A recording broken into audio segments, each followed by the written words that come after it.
So I'm standing here at the Radium Girls Memorial that was set up by the city and private donors to remember all of the women who died as a result of their work.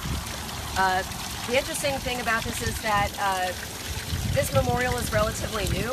I think in around 2008, an elementary school girl had been learning about the story of the Radium Girls, and she realized that the town didn't actually have a memorial for this terrible tragedy that happened in the town.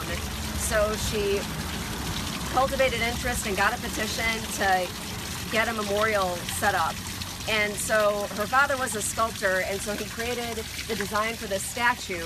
So what it is, it's a young woman from the 20s in 1920s fashion and hair. It's not meant to be any specific girl. This is just a generic modern woman of the 1920s. And in one hand, she's holding the paintbrushes.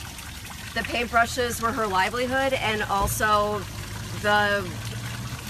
what was killing her, putting the paintbrushes in her mouth.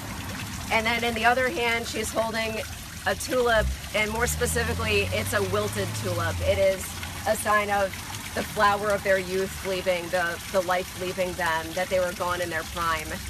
And she's standing on a clock, which makes me think of, in the play we have all sorts of these references to having the face of time, time in our hands, time in our hair, and so she's standing on the precipice of time and what's killing her.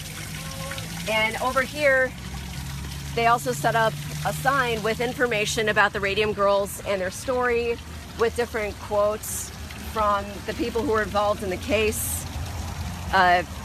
They've got a very touching quote from Catherine over here. "The doctors tell me that I will die, but I mustn't. I have too much to live for." And Catherine died when she was 34 years old. And the reason why they picked this spot, it's not in the downtown area, it's kind of off of the main center of town, but they picked this spot for the Radium Girls Memorial because it is in front of the former site of Luminous Processes. Again, this is the second company that were owned by the same people who owned the Radium Dial Company. They started this new company when they were getting too much bad press under the Radium Dial Company name. So they founded Luminous Processes during the trial in the 30s.